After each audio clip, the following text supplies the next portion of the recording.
वो बताते हैं कि साहब तो रात को गिरफ्तार किया है, और सबसे ज्यादा टॉर्च दिखाई गई है उसमें, टॉर्च जला रहे, दिन में क्या टॉर्च जला करके आप गिरफ्तार करेंगे। ये 3 सबूत हमारे पास है, यानी लोगों के सबूत, यानी फुटेज का और टॉर्च का। खाली आरोप नहीं है, सबूत है आपके पास? सबूत है हमारे पास, मेरे पास 3 सबूत हैं। टॉर्च जला रहे हैं वो लोग, जब घर से ला रहे हैं महिला को पकड़ करके, जबरदस्ती ये रो रही है, टॉर्च जला रहे हैं।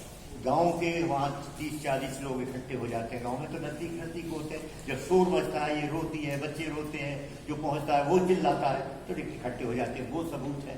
ये भी जवाबी सबूत है, छोड़ दीजिए।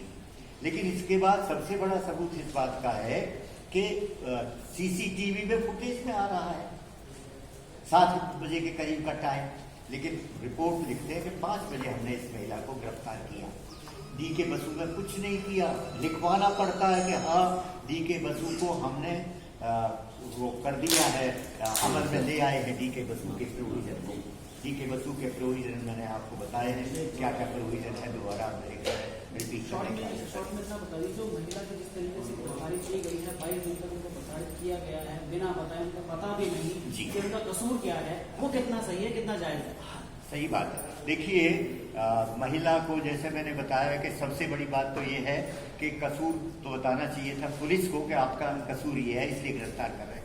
पुलिस के पास इनके खिलाफ एफआईआर ही नहीं है आज तक। जब एफआईआर ही नहीं है तो आप किस आधार पर गिरफ्तार कर रहे हैं? सबसे पहले तो एफआईआर होनी चाहिए। कोई शिकायत भी नहीं है कि महिला का कोई दोष है, छोटे छोटे बच्चे हैं, उनको घर में ही छोड़ना पड़ा है रोते हुए, और जबरदस्ती उठा के ले जाते हैं। सबने रोका भी, भाई क्यों ले जा रहे हो इस महिला बेचारी को, तो ये पढ़ी लिखी नहीं, कुछ नहीं है, महिला है, ले जाते हैं। डीके बसु के बाद जो और भी प्रक्रिया होती है, जैसे मेडिकल कराना है, किसको सूचित करना है, किस जगह ले के जा रहे हैं, उसके बाद एक प्रक्रिया होती है जो करनी पड़ती है, जो करनी पड़ती है, उसको हम सुप्रीम कोर्ट में डीके बसु जजमेंट का पालन करना होता है। अब आप इनको न्याय के लिए आगे क्या? जी आगे देखिए, एक तो हम हाई कोर्ट में ऑलरेडी गए हुए हैं पति के लिए, अब वो मामला पत्नी का भी बन जाएगा कि इसको भी गिरफ्तार किया, और पति को तो चलिए एफआईआर तो है, इनके खिलाफ एफआईआर नहीं हाई कोर्ट का। और मैं बात करूंगा, एक हम कार्यक्रम बना रहे हैं कि पुलिस कमिश्नर के सामने धरना दिया जाए, और उसमें और आप लोग भी से भी निवेदन है कि शामिल हो, धरना दिया जाए, दबाव बनाया जाए। और इसीलिए ये प्रेस कॉन्फ्रेंस की है, क्योंकि ये पीड़ित परिवार यहाँ के नेताओं के पास भी गया है, मैं खुल के कहता हूँ, कृष्णपाल गुर्जर जी के पास भी गया है, और लोगों के पास भी गया है, कमिश्नर के पास भी गया है। जब कहीं नहीं सुनवाई हुई तो इन्होंने सोचा मेरे पास आए, और मैंने फौरन कहा कि मैं आप लोगों को तकलीफ दूं, मीडिया को तकलीफ दूं, मीडिया को बताऊं, और मीडिया इसको प्रचारित प्रसारित करे। जो तो पुलिसकर्मी हैं जो गए थे गिरफ्तारी करने के लिए, उनके खिलाफ क्या कार्रवाई हो सकती है? देखिए, उनके खिलाफ तो एफआईआर होना चाहिए, कानून को वो अपने हाथ में नहीं ले सकते, एफआईआर होना चाहिए फौरन उनके खिलाफ। लेकिन ये हमारी डिमांड भी है, खासतौर से वो जो आयोग विजय सिंह है, खुशकिस्मती से हमारे जो नेपाल सिंह हैं, ये काफ़ी एक्टिव युवा हैं उस गांव के, इन्होंने पहले ही 2 काम बड़ी कामयाबी इनको मिली है। एक पुपानी थाने के क्या नाम था हेड कांस्टेबल? बहादुर सिंह, उसको इन्होंने सजा दिलाई है, क्योंकि वो वीडियो पर इनसे रिश्वत मांगते हुए पकड़ा गया था, और वीडियो के आधार पर उसके 6 इंक्रीमेंट डिपार्टमेंटल रोक दिए गए। अलग हमने कहा था कि सजा बहुत सख्त होनी चाहिए, उसको बहुत सख्त सजा। तो इस मामले में भी सजा होनी चाहिए, और उनको गिरफ्तार करना चाहिए, आयोग को गिरफ्तार करना चाहिए। तो लगता नहीं पुलिस वाले में, क्योंकि कई मामले बीते दिनों में आप बिल्कुल ठीक कहते हैं, लगता यही है, आप बिल्कुल ठीक कहते हैं, लगता यही है कि पुलिस वाले, देखिए बदकिस्मती से मैं तो 90 ईयर्स की एज में शुरू हो गया हूँ। मैंने पहले मेरा ये रहता था, पुलिस के खिलाफ या किसी भी अधिकारी के खिलाफ कोई कंप्लेंट करता है तो वो इंक्वायरी करते थे कि तुम्हारे खिलाफ कंप्लेंट आई है। अब टेंडेंसी क्या है, कंप्लेंट आते ही सोचना शुरू कर देते अधिकारी, इसको बचाना कैसे चाहिए, तो बचाने की कोशिश करेंगे। हालांकि हमको यही कहा गया है कि साहब आप वाकई ये बहुत गलत हुआ है, हम इसमें आवश्यक कार्रवाई करेंगे, और आप विश्वास कीजिए हम करेंगे। लेकिन हमको विश्वास नहीं हो रहा है, क्योंकि अब तक क्यों नहीं किया? तो इसलिए आप धरने पर बैठ सकते हैं। इसलिए हम कानून का रास्ता भी अपनाएंगे, संघर्ष का रास्ता भी अपनाएंगे। कानून का रास्ता ये है कि यहाँ पहले हमने केस डाल चुके हैं 156(3) का, जिसमें कि मजिस्ट्रेट ऑर्डर करता है पुलिस को कि FIR करो। हमारे पास काफी सबूत है, और वहां भी नहीं हुआ तो हो सकता है हाई कोर्ट तक जाएंगे, और यहाँ भी प्रेस कॉन्फ्रेंस के बाद हो सकता है हम लोग वहाँ धरना देंगे। थोड़ा सा हिंदी जी बोलेंगे। आप उनसे भी पूछ लेंगे। अच्छा, और अच्छा ठीक है। राजी आजकल आज आप एक्टिव नहीं बता रहे हो, दूसरे तो आप तो बड़ा म्यूजिक कर लेते हो लोगों को। अरे बहुत मौका अभी आप दीपक जी, एक बार अपना नाम बता दीजिए। उनको चाय भी नहीं मिली अभी बेटे। आज एक महिला मेरी बात आप 22 दिनों से शर्मा जी को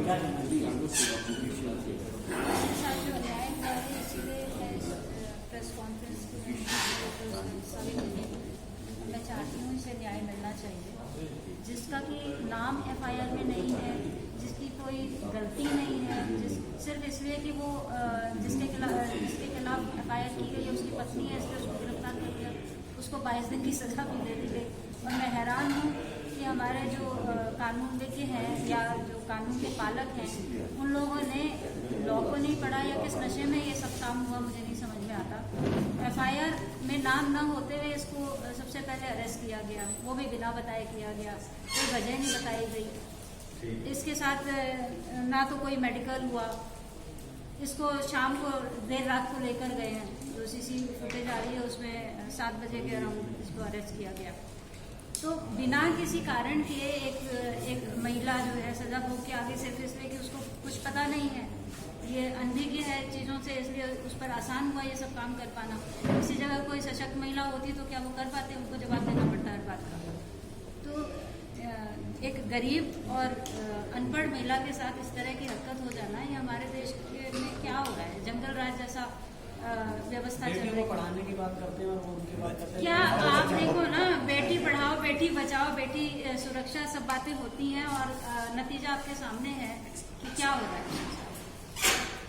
पॉलिटिकल दबाव और ये सब न्याय के संघर्ष में आप बिल्कुल साथ। बिल्कुल, जहाँ भी अन्याय होगा वहाँ पे हम साथ खड़ेंगे। अब थोड़ा डरिए ना। हाँ बच्चे आप बोलो बेटा बोलो। देखो ये अखबार वाले लोग हैं, आपके साथ क्या होगा? जोर से बोल के जवाब दो बेटा, किस तरह से? जोर से बोलो इसलिए करा उन्होंने। और जोर से। मुझे तो इतना मालूम है, वे मेरे घर पे आए थे रात के 7:30 बज रहे थे।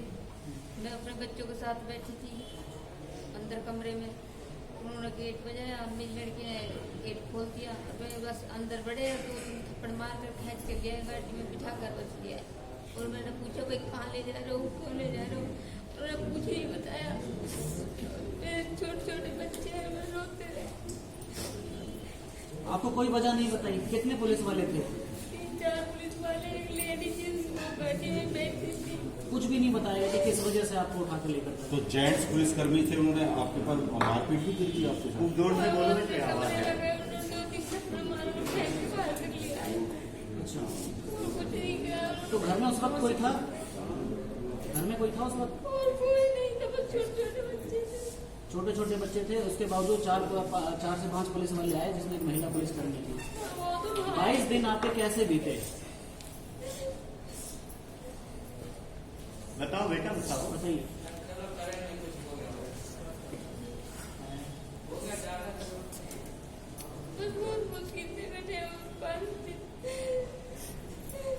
आप कैसा न्याय चाहते हैं अपने साथ?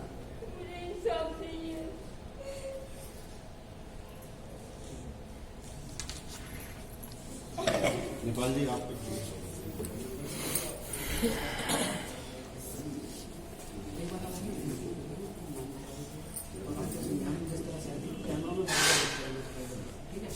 मेरा नाम नेपाल सिंह है।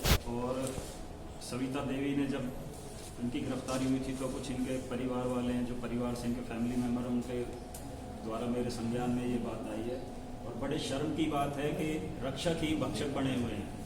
आईओ विजय सिंह जो है कानून का मुहाफिज होने के बाद कानून को तोड़ता है और देर रात सविता देवी को, और आईओ विजय सिंह के खिलाफ जो है FIR लॉन्च होनी चाहिए और उसकी गिरफ्तारी होनी चाहिए और कानूनी कार्रवाई होनी चाहिए। अच्छा, एक बात बताई जाए, इसमें जमीनी मामला था, उस मामले से इनका क्या रिलेशन है?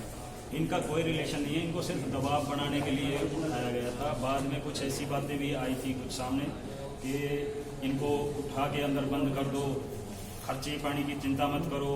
तो उधर से जैसे कि इन्होंने गाड़ी में इनको बैठा के ले जा रहे थे, इनको कंटिन्यू फ़ोन पे बात हो रही थी। तो आईओ विजय सिंह के फ़ोन पे कह रहा था कि यार तुम मेरी वर्दी को उतरवाओगे। तो जाहिर सी बात है कि दूसरी पार्टी थी या कोई अदर कोई ऐसी सोर्स थी। तो आपके पास रिकॉर्डिंग है जो उसने ये बोला मेरी वर्दी को? नहीं, इसकी कोई रिकॉर्डिंग नहीं है, ये तो इन्होंने बताया था हमें कि बाहर आके 22 दिन के बाद। तो जो दूसरे पक्ष के लोग हैं उन्होंने कोई हाँ, रिश्वत दी है? हम इस रिश्वत दी है या मतलब? देखो, कहानी तो यही है कि रिश्वत दी हुई। मैं आपको एक छोटा सा वाक्य, एक पॉइंट और देना चाहता हूँ। पुलिस के पास जो थाने या चौकी में कोई कंप्लेंट देता है और वो एक बार रजिस्टर्ड हो जाती है तो उसमें तो कोई चेंजिंग पॉसिबल नहीं है, या है? नहीं है ना। ये कंप्लेंट 12 फरवरी 2021 को दी जाती है शिकायतकर्ता के थ्रू, और इसमें जो है ये बाकायदा लिखा हुआ है 4 कनाल 15 मरले, 4 कनाल 15 मरले। ठीक है जी, यही कॉपी मैंने RTI लगा के जो है राम अवतार जी से मंगाई थी। तो इसमें जो है उन्होंने फ्लूड लगा के उसको 4 कनाल को 2 कनाल 1 मरला कर दिया है। और इस बात का प्रूफ हमारे पास है। जब हम थाने में गए, 15-20 लोग थे, तो आईओ साहब से हमने पूछा कि सर आपके पास जो कंप्लेंट आई थी उसमें रजिस्टर्ड होने के बाद चेंजिंग पॉसिबल है कि नहीं? तो फिर सर ये चेंजिंग कैसे होगी? हमारे पास प्रूफ है, हमने ये वीडियो में से ली थी। तो कहता है कि यार ये फाइल यहाँ पे रखी होगी और हो सकता है कि कोई बाहर से आके इस पे फ्लूड लगा गया हो। तो फिर आप ड्यूटी किस लिए कर रहे हैं? आपने वर्दी किस लिए पहनी हुई है? आप ड्यूटी क्यों कर रहे हैं? आप ड्यूटी छोड़ दीजिए। आप जॉब करने के लायक नहीं है। अगर आपकी फाइल पे कोई बाहर से आके अगर फ्लूड लगा के चला गया तो आप पुलिस की जॉब करने के लायक नहीं है, आपको वर्दी छोड़ देनी चाहिए। मेरा कहने का मतलब ये है, ये टोटल जो आईओ विजय सिंह है एक भ्रष्ट किस्म का पुलिसकर्मी है और इसके खिलाफ FIR लॉन्च होनी चाहिए और इसके खिलाफ एग्रीमेंट क्या है? एग्रीमेंट क्या है? दूसरा एग्रीमेंट जो आपने बताया था, एग्रीमेंट में भी वही सारी चीजें हो रही हैं। जो 25 लाख और 26 लाख वाला मामला, वो क्या ये है? 4 जो पुलिसकर्मी थे, महिला पुलिसकर्मी थे, जिस तरीके से ले गए महिला को, ग्रामीण महिला को, गाँव में बड़ी इज्जत मान सम्मान थे इस महिला को, वो कैसे लौटी? भाई जी, वो तो देखो जो होना था वो तो हो चुका है, लेकिन इस पीड़िता को अगर न्याय दिलाना है तो उसके खिलाफ तो कार्रवाई होनी चाहिए आईओ के खिलाफ। बैठो पिताजी, तो आराम से बैठो। वीडियो फुटेज दे रहे हैं।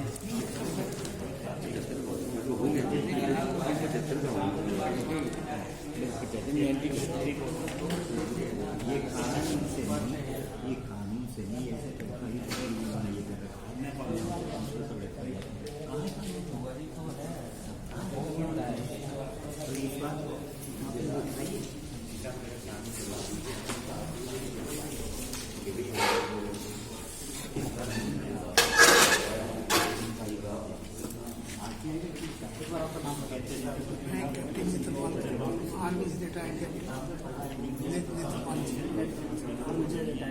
क्या कहना चाहेंगे इस मामले में?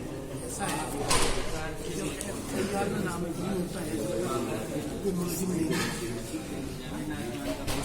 मुलजिम जब बनता है, जब FIR में नाम हो, उसके बाद इसको अरेस्ट कर सकते हैं। बाकी अरेस्ट कर रहे हैं 5 बजे के बाद में महिला को पुलिस द्वारा कैद में करना, ले जाना, उठाना, ये बिल्कुल कानून के खिलाफ है। और जहाँ तक भी मेरे समाज को मेरी जरूरत पड़ेगी, मैं उनके साथ लड़ाई करने के लिए आ रहा हूँ। तो आप भी महिला के संघर्ष के साथ हैं? मैं संग्राम के साथ हूँ। और जो गांव वाले जो क्या नाम है ये बैठे हैं लोग, अगर ये भाई मेरे को बुलाते हैं तो मैं इनके साथ भी जाने के लिए तैयार हूँ। दिन रात जो भी 5, 7, 10 गांव हैं यहाँ पर, उनमें पंचायत करने के लिए मैं तैयार हूँ। और संघर्ष की लड़ाई के लिए लड़ने के लिए तैयार हूँ बिल्कुल, चाहे मुझे प्रधानमंत्री तक भी जाना पड़े। बहुत से रिटायर हो चुके हैं, लेकिन इसके बावजूद इस महिला के लिए आप लड़ेंगे? बिल्कुल लड़ूंगे।